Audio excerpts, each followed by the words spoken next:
know that many times when we call God, He answers for us. All the time. And so, just really God bless you, God, for what you do in uplifting others.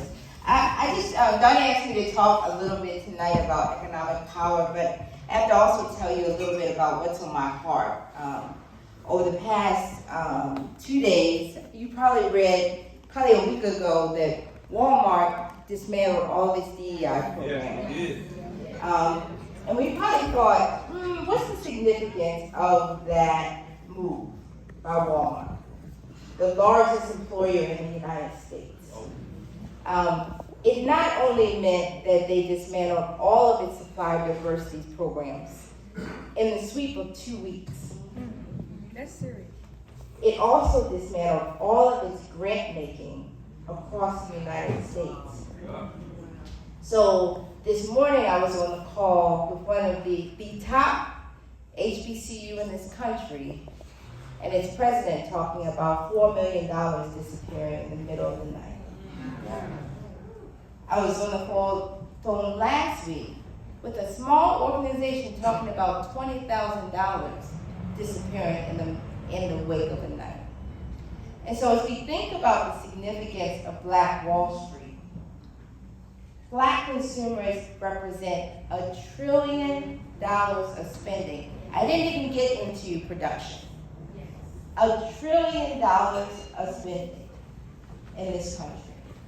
We have $13 trillion of spending, but Blacks represent $1 trillion.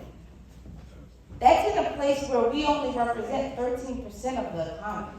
13% of us. And if you think back to the significance of Black Wall Street, the Blacks in Tulsa in 1920 only represented 12% of that economy.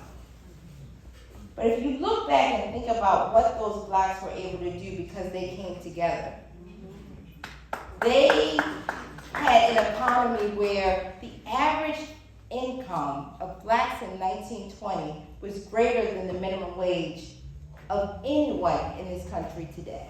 Wow. It was a society where they had 30 thriving grocery stores, 21 churches, 21 restaurants, 35 blocks of development. If you think about the significance back then, there were a number of millionaires created out of just that one economy in Tulsa, Oklahoma. And we here in Baltimore represent, to Tony's point, 65% of the population.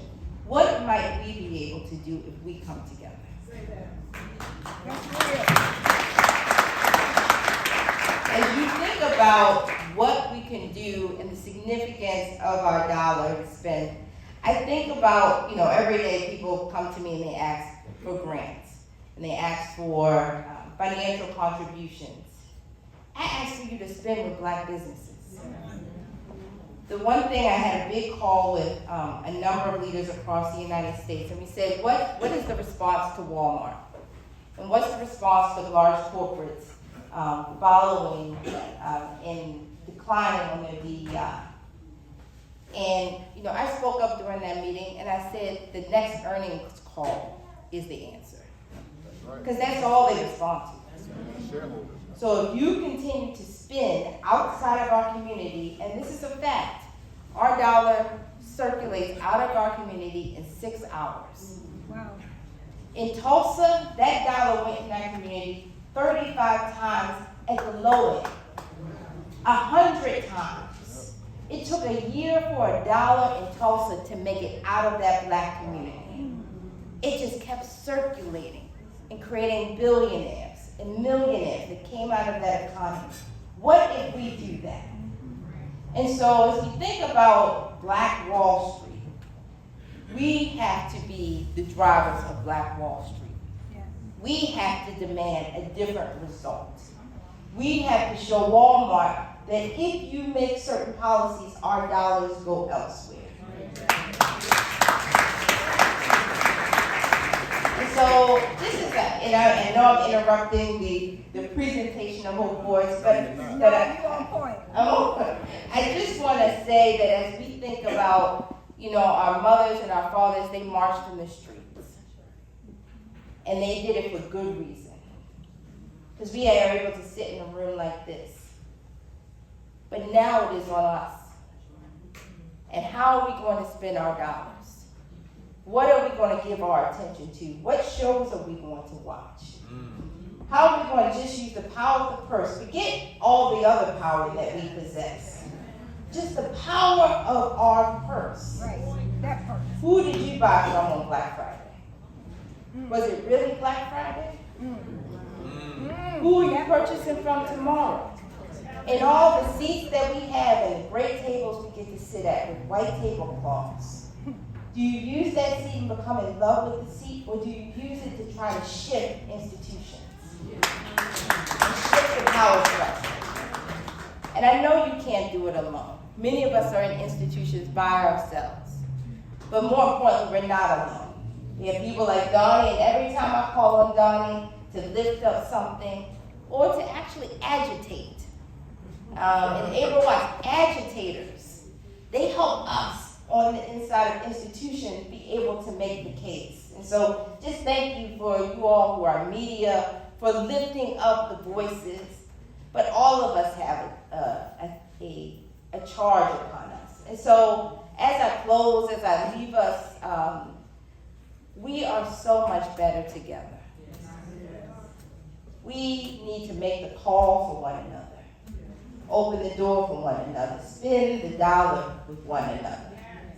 And do so without a regard that we have to be perfect.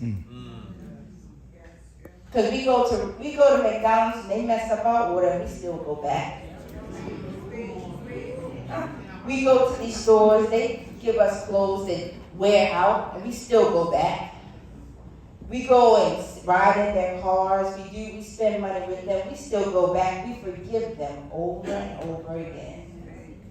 Give grace to one another, take care of one another, spend dollars with one another, and let the first quarter of next year be a revelation to all of America, and particularly white America, that Black Wall Street is alive and well in our community. Thank you.